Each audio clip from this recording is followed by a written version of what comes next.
நம்ம சேனல்லேருந்து தொடர்ந்தாப்பெல்லாம் நீங்கள் வீடியோக்களை பார்க்க நினச்சிங்கன்னா இதுவரை நம்ம சேனலை சப்ஸ்கிரைப் பண்ணுங்க. சப்ஸ்கிரைப் பண்ணிங்க. கீழே பெல் சிம்பிள் இருக்கும், அதையும் கிளிக் பண்ணிங்க. வாங்க வீடியோக்குள்ளே போகலாம். வாய் விட்டு கேளுங்கள், மனவிட்டு பேசுங்கள். உறவுகளானாலும் சரி, நட்புகளானாலும் சரி, மனவிட்டு பேசு பழகுங்கள். ஒரு இராணுவ வீரன் ஒரு இளம்பெண்ணும் காதலித்து திருமணம் செய்து கொள்கிறார்கள்.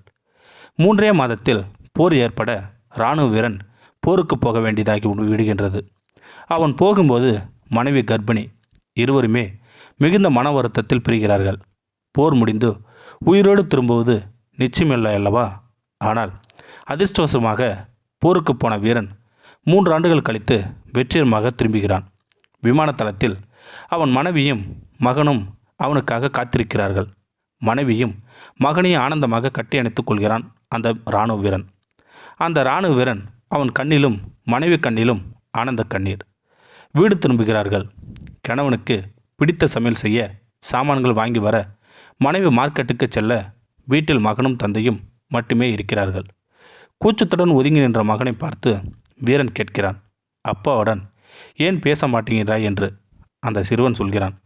குழப்பத்துடன் தந்தையை பார்த்துவிட்டு சொல்கிறான், நீங்கள் ஒன்றும் என் அப்பா இல்லை. பின் யார் உன் அப்பா என்று வீரன் கேட்கிறான். தினமும் என் அம்மா நிற்கும்போது நிற்பார், அம்மா உட்காரும்போது அவரும் உட்காருவார், படுக்கும்போது அவரும் கூட படுத்துக்கொள்வார். அவர்தான் என் அப்பா என்று அம்மா சொல்லியிருக்கிறாள் என்று சொல்கிறான். வீரனுக்கு காதில் ஈயத்தை காட்சி ஊற்றுவது போல் இருந்தது. மனைவி ஜாமான்கள் வாங்கி கொண்டு வந்த பின் கணவனிடம் திடீர் மாற்றத்தை கண்டாள். அவள் சமைத்ததை உண்ணவில்லை. அவளை அவன் தொடவில்லை. அவன் அருகில் வருவதை கூட அவன் மறுத்துவிட்டான். 2 நாட்கள் இப்படியே நிகழ மனைவி மனமுடைந்து தற்கொலை செய்து கொள்கிறாள். மனைவி இறந்த அன்று இரவு தந்தையும் மகனும் படுத்துக்கொள்ளச் செல்லும்போது தந்தையின் நிலையை காண்பித்து மகன் சொல்கிறான், இதோ என் அப்பா என்று. திகைத்த வீரன் மகனை விசாரிக்கும்போது உண்மை வெளிவந்தது. தாயின் நிலையை பார்த்து மகன் ஒரு நாள் இது யார் என்று வெகுளித்தனமாய் கேட்டபோது மகன் தந்தை அருகில் இல்லாத குறையை உணரக்கூடாது என்று அவள் இதுதான் உன் தந்தை என்று சொல்ல சிறுவன் அன்றிலிருந்து அந்த நிலையிலே தந்தையாக நினைத்து வந்திருக்கின்றான். வீரன் தாங்க முடியாத குற்ற உணர்ச்சியாலும் துக்கத்தாலும் மனமுடிந்து போகிறான். இந்த கதையில் மகன் சொன்னதை கேட்ட வீரன் தன் மனைவியுடன் விளக்கம் கேட்டிருக்கலாம். மனைவியும் கணவனிடம் நடவடிக்கை பற்றி விளக்கம் கேட்டிருக்கலாம். இருவரும் வெளிப்படையாக மனவிட்டு பேசியிருந்தால் அவர்கள் வாழ்க்கை ஆனந்தமாக சென்றிருக்கும். ஆனால் கணவன் தன் மனைவியின் நடத்தை மோசமாக இருந்திருக்கிறது என்று தானாக முடிவெடுத்து அப்படி வெறுப்புடன் நடந்து கொண்டான். மனைவியாது ஏன் இப்படி நடந்து கொள்கிறீர்கள் என்று அவனை பதில் சொல்ல வற்புறுத்திருக்கலாம். அப்படி செய்யாமல் தானாக வாழ்க்கை முடித்து கொண்டாள். ஒரு குடும்பமே தகர்ந்து போனது. வாய்விட்டு கேளாமல் மனவிட்டு பேசாமல் இருந்ததான் அல்லவா எதையும் தவறாக புரிந்து கொள்வது, தவறாக ஆக்கிவிடுவதும் சுலபமாக சந்தேக கண்ணாடி வைத்து பார்க்கும்போது எதற்கும் எத்தனை தப்பான அபிப்பிராயங்கள் நம்மால் காண முடியும். இந்த முட்டாள்தனத்தில்தான் பலியாவது உறவுகளும் நட்புகளும் சந்தோஷங்களும் தான். புரியாத போது வாய்விட்டு கேளுங்கள்.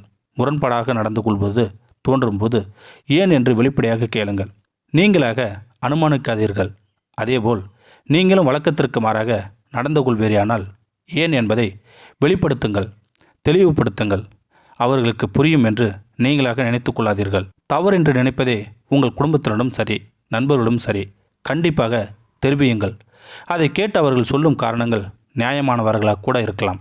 அப்படி இல்லை என்றாலும் நீங்கள் சொன்ன பிறகு தவறு என்பதை புரிந்து அவர்கள் தெரிந்து கொள்வதும் மீண்டும் அப்படி செய்யாமல் இருக்கவே வாய்ப்புகள் உள்ளன அல்லவா? இப்படி அவ்வப்போது சரி செய்து கொள்ள வாய்ப்புகள் ஏற்படுத்தி கொள்வது மனம் பேசுவதாலேயோ சாத்தியமாகிறது. அப்படி செய்யாமல் போகும்போது லேசாக எழும் விரிசல் அதே போன்ற தொடர் செய்கைகளால் பெரிதாக கொண்டே வந்து பிரிவினை ஏற்படுத்தி விடுகிறது. எனவே நீண்ட நாள் ஆழமான நட்பும் உறவும் நீடிக்க வேண்டுமானால் இந்த தாரக மந்திரத்தை மறந்து விடாமல் கடைபிடிங்கள். வாய்விட்டு கேளுங்கள், மனவிட்டு பேசுங்கள். இந்த வீடியோ உங்களுக்கு பிடிச்சிருந்தா கமெண்ட் பாக்ஸில் கமெண்ட் பண்ணுங்கள். கூட உங்கள் ஃப்ரெண்ட்ஸுக்கு ஷேர் பண்ணுங்கள். இதுவரை நம்ம சேனலை சப்ஸ்கிரைப் பண்ணுங்கள். கீழே பெல் சிம்பிள் இருக்கும், அதையும் கிளிக் பண்ணுங்கள். தேங்க்யூ ஃபார் வாட்சிங்.